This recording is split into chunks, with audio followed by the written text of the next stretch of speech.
Hello বন্ধুরা, আশা করি সকলে ভালো আছে, সুস্থ আছে। আমার ভিডিওটা দেখতে থাকুন। আমি আজকে নিয়ে এসেছি নতুন একটা রেসিপি, মাছ দিয়ে ফুলকপির রসা। এই যে আমাকে পুকুর থেকে আধা কিলো সাইজের মাছ ধরে নিয়ে এসেছি।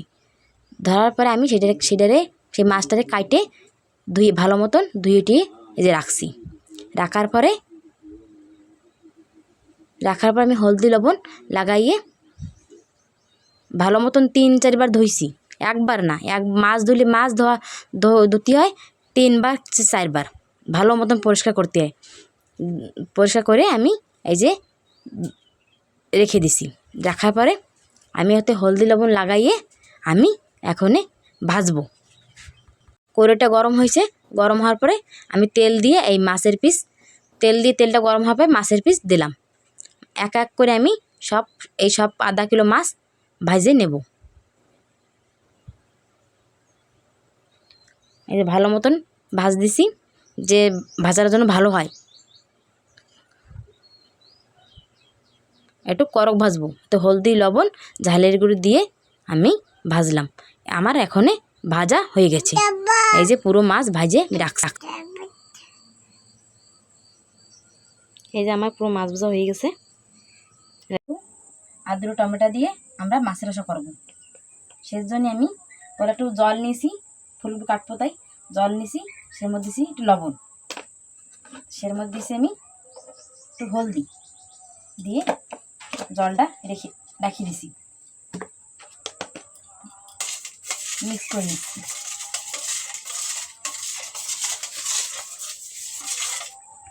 এখন আমি ফুলকপি কাটবো, টমেটো কাটবো।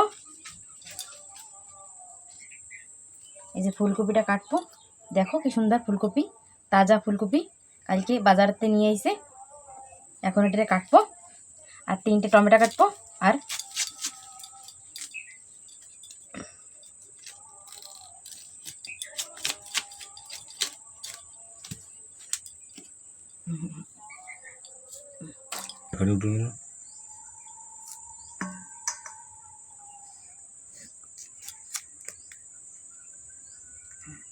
ফুলকপিটা কাটা হয়ে গেছে। এই যে ফুলকপি কাটা হয়ে গেছে। এই যে হলদি দিছি আর লবণ দিছি কেন, এই যে এতে পোকামাকড় যদি থাকে তা বাইরে চলে যাবে, সেজন্যই এই ফুলকপিতে হলদি আর লবণ দিছি। এখন আলু আর টমেটো কাটবো।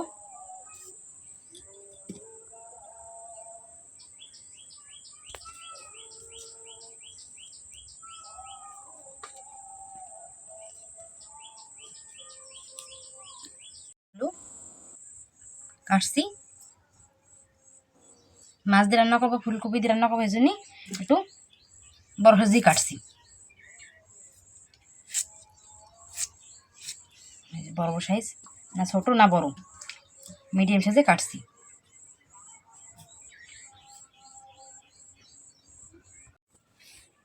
এই যে ফুলকপি, এই যে টমেটো, এই যে আলু কাটা হয়ে গেছে আমাকে। এখনই আমি মশলা বাটবো। মশলার মধ্যে নিয়েছি একটা রসুন, 1 টুকরো আদা, একটু জিরা আর 3টা শুকনো লঙ্কা। মশলা বাটা হয়ে গেছে আমার। এখন আমি রাঁধতে যাচ্ছি। এই যে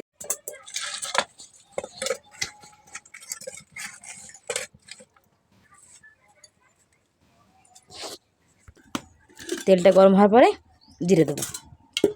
তেল গরম হয়ে গেছে, এখন জিরা দিচ্ছি।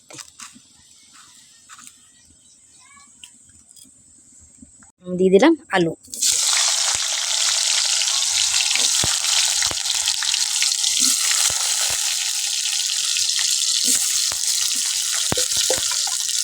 দেওয়ার পরে একটু হালকা করে ভাজবো।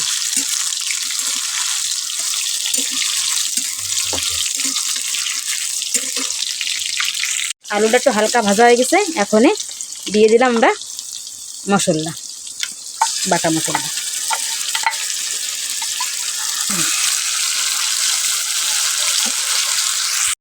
এই যে মশলা দিয়ে ভাজার পরে হয়ে গেছে মশলা। এখন আমি এই যে ফুলকপি যে হলদি আর লবণের জলতে রাখিয়ে দিয়েছিলাম না, সেই ফুলকপি আমি উঠিয়ে এখন দিয়ে দিলাম মশলার ভিতরে। দেওয়ার পরে আমি ভাজলাম, একে ভালো মতো না ভাজ দিয়ে দিই, যে ফুলকপি যেন ভালো মতো ভাজা হয়ে যায়। সের জন্য আমি 10 মিনিট ঢেকে রাখবো।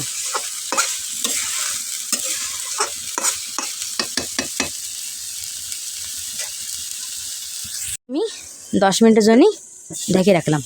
10 মিনিট পরে দেখবো ভাজা হয়ে গেছে। তাই 10 মিনিট পরে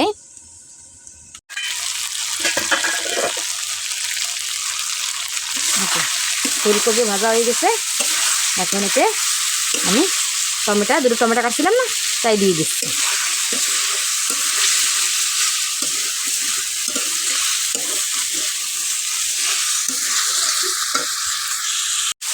টমেটো দেওয়ার পরে এখন এতে ওই যে হলদি, লবণ আর শুকনো লঙ্কার গুঁড়ি দিচ্ছি এতে।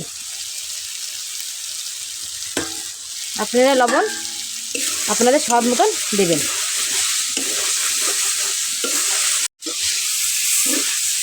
হলদি লবণ দিছি, হলদি লবণ শুকনো লঙ্কার গুঁড়ি দেওয়ার পরে এখন আমি জল দেবো। আর কতটুকু রসা লাগবে তাই আমি সে বুঝে জল দেবো। হ্যাঁ, এই যে জল দেওয়ার পরে এখন আমি দিয়ে দিলাম এতে মাছের পিস ভাজি রাখছিলাম, সেই মাছের পিস দিচ্ছি। এই যে দেওয়ার পরে আমি একে সবজিকে 5 মিনিট আবার ঢেকে রাখবো। ঢাকনা দিয়ে আবার 5 মিনিট ঢেকে রাখবো। রাখার পরে আমি নামাবো। এই ঢেকে রাখলাম 5 মিনিটের জন্য। ঢাকনটা উঠেছি, তরকারি হয়ে গেছে। দেখেন এই যে কি সুন্দর ফুলকপি, এই যে মাছ দিয়ে ফুলকপি দিয়ে রসা। এখন আমরা নামাবো, তার আগে দিয়ে দিলাম এই যে ধনিয়া পাতা,